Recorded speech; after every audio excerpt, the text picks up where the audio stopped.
Por exemplo, se você quiser estudar em casa, você pode baixar o Idle do Python, tá certo? Que é pelo próprio site de desenvolvimento do Python. Mas eu não recomendo vocês fazerem isso, tá? Por quê? Porque cadê? Idle Python.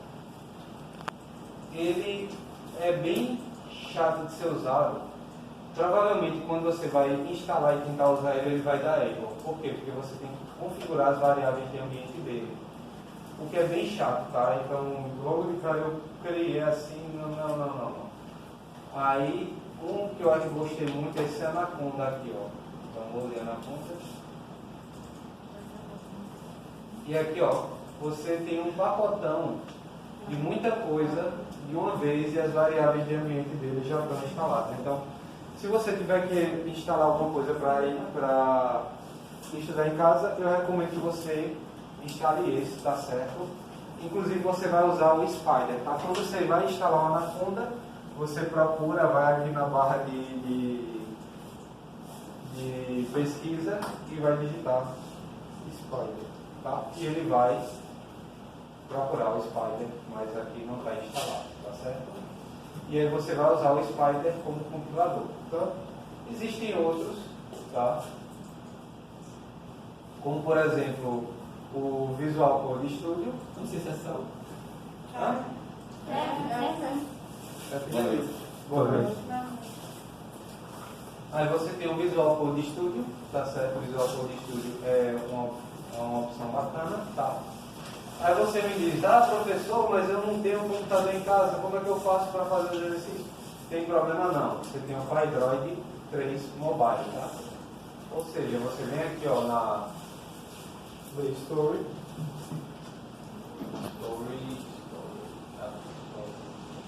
na Play Store, tá certo? Do seu Google, do seu Android, e vai digitar PyDroid 3. Aqui, ó. Eu já testei, tá? Ele é legal. Aí já é paciência, mas funciona. E aí você pode programar no celular, tá certo? Os exercícios e tal. E agora não tem desculpa, tá certo? E inclusive seu cachorro também não vai poder comer, tá? O seu trabalho. Então, só você comer o celular, aí beleza. Mas se não. E o PyCharm, tá certo? É o que também muita gente usa. Tem muita, tá certo? Inclusive a gente vai estar usando a ferramenta web temporariamente, tá certo? Feito isso, tá certo? E aí é uma linguagem que ela é sem muitas formalidades, tá? O que, para quem não tem organização, isso é muito ruim. E a gente vai ver o que é. Por quê, tá certo? E começando a falar sobre o código, tá certo? Para quem não sabe, o código são linhas de texto, são linhas de comando que são inseridas no computador, no seu interpretador. Aí o seu interpretador vai converter o seu programa, que é texto, em um bytecode, ou seja, são os seus conjuntos de zeros e uns, que vão se tornar um executável para a sua máquina, tá certo? E o primeiro caractere que a gente vai, tá certo, ensinar para vocês é o... Como é o nome desse caractere? Hashtag. É o Sharp. Não é Shark não, é Sharp. Cadê? Sharp. Tá? É um nome técnico desse caractere, tá certo? Então, por exemplo, você tem uma linguagem de programação chamada C Sharp. Então o nome do caractere é Sharp. Tá? Não é hashtag, não é asterístico, não é joguinho da velha, tá certo? Sharp, tá? E para que ele é usado? Inserir comentários no seu código. Então, de imediato, o seu compilador não vai ler isso. Por exemplo, algum comentário qualquer, tá certo? Isso daí é um caso, tá? Você vai comentando o seu código, mas o compilador não vai pensar que isso faz parte do seu código, tá? Isso é um comentário para você. Qual a utilidade disso? Organização, tá certo? Então, falar para vocês que, por exemplo, eu na época, né, que eu estava fazendo prova de programação, eram umas provas bem pesadas e bem demoradas, tá certo? E o que acontecia? Eu imaginava que o professor ia corrigir minha prova, inclusive era escrita, viu? No papel, na munheca. Né? Uma folha de papel pautado em meia, tá certo? Aquela folha de papel pautado que tem 4 folhas juntas, tá ligado? E aí o que acontece? Eu acreditava que o professor ia corrigir minha prova cansado e para diminuir a chance dele ter erro na minha correção, o que eu fazia?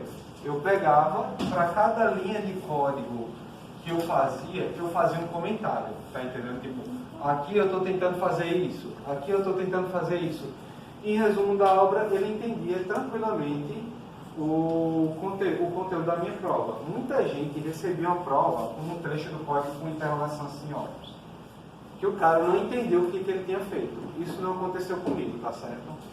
Então, comentários em código é uma coisa muito útil, tá certo? Principalmente quando você pega o código dos outros, tá? Então, você já sabe inserir comentários no seu código, tá? Então, de imediato, o que a gente tem? A gente tem uma função, imprimir, que ele aceita texto, tá certo? Uma variável de texto, e ela vai imprimir no console, e a gente já tem comentários, tá certo? Inclusive, o seu programa ele já vai começar na raça, na primeira linha, tá? E aí, outra coisa importante também, ó, o Python ele possui palavras reservadas da linguagem, tá? Porque, tipo, como toda linguagem, ele possui palavras específicas próprias, tá certo? O Python também funciona assim. Na verdade, todas as linguagens de programação, eles possuem linguagens reservadas para o seu convívio, tá? E aí, no caso, Python ele tem 34 palavras.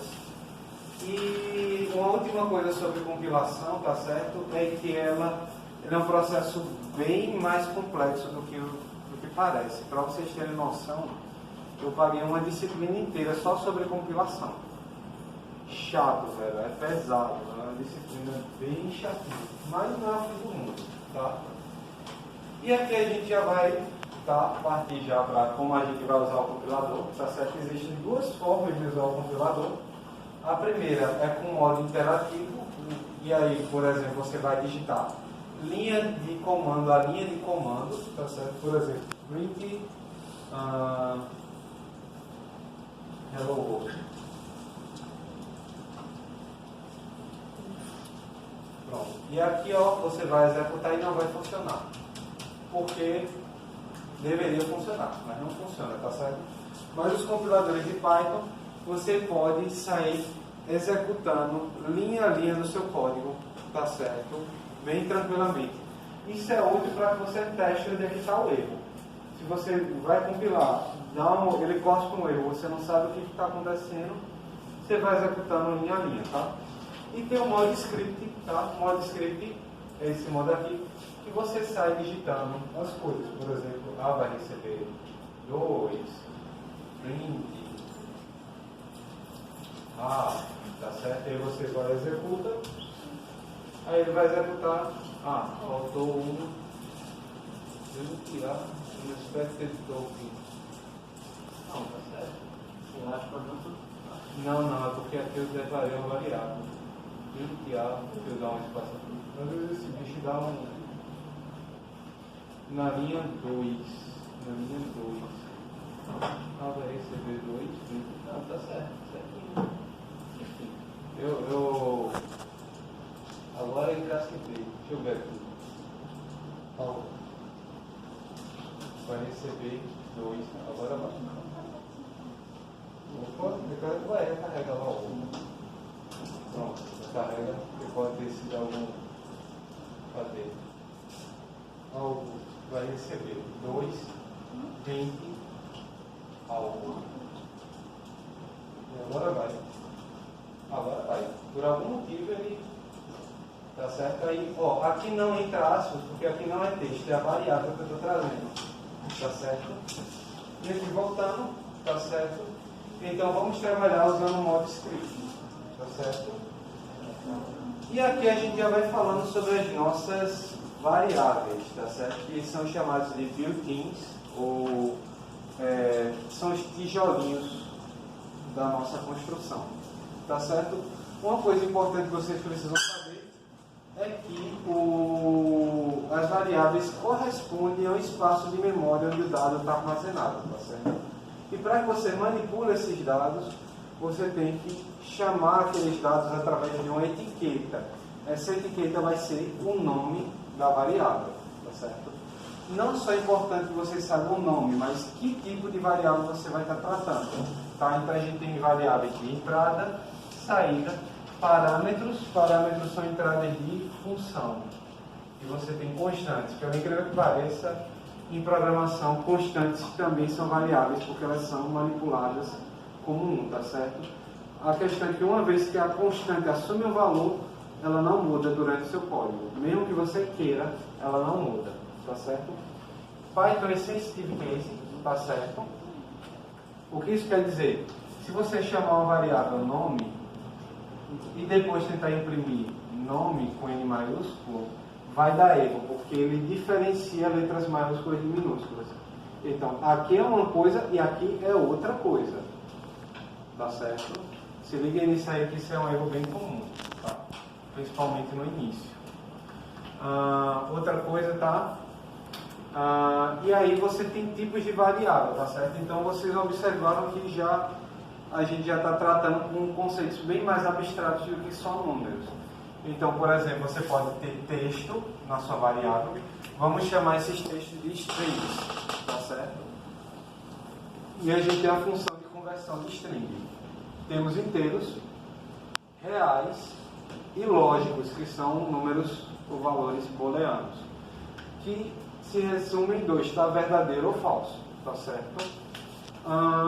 E uma coisa importante, tá? Uma vez que uma variável ela assume um tipo, tá certo? Ela não precisa permanecer nesse tipo o resto da sua aplicação, tá certo? O que em outras linguagens é um crime fazer, tá? Mas aqui é de boa. E aqui uma coisa, tá? Quando você for escolher o nome da sua variável, ela, assim, só por norma de convenção, ela não pode iniciar com letra maiúscula, tá? Só uma norma de boa prática de programação. Não pode conter acentos porque é baseado na língua inglesa, e aí na língua inglesa não tem acento, nem ser cedilha, tá certo? Não pode começar com número, porque sim. Se você começar sua variável com número, vai dar erro. Não pode ser uma palavra reservada da linguagem, tá certo? E não podem, variáveis diferentes não podem possuir o mesmo nome, porque não faz sentido nenhum, tá certo? Ou uma variável, aquela variável, ou ela está trabalhando com um dado ou com outro, nunca com dois dados diferentes, ou nunca duas variáveis diferentes com o mesmo dado, tá certo? E você também pode começar com underline, tá? O que eu acho muito feio, mas é possível, tá? Começar as variáveis. E aqui temos as nossas palavras reservadas para Python, tá certo? Aqui, ó, end, of, not, false e true. A gente vai usar para expressões lógicas, tá certo? A gente vai usar muito def, muito while, muito if, muito import, tá certo? Return também. Deixa eu ver o que mais que a gente vai usar. Else, break, a gente vai usar muito S, um S só, tá certo? Porque teve uma vez, meu Deus do céu, não presta. Teve uma vez que eu estava estudando com um amigo meu, e eu nunca tive muita familiaridade com o inglês, né? E esse as aqui, ele era muito usado para você, em algumas linguagens, né? Para você dizer, tal coisa é como tal coisa, tá entendendo? Aí ele estava me ensinando lá a gente estudar MySQL, né, que é outra linguagem de programação. E aí ele disse, pronto, coloca aí, select from as tal coisa. Aí eu, as? Aí ele, bota aí, escreve as. Aí eu escrevi assim, tá certo? Se você entende inglês, você vai entender como foi, tá? Não vou explicar. Entendi. Aí quando ele olhou, e inclusive foi sem maldade, tá certo? Porque eu realmente achei que ele queria que escrevesse isso.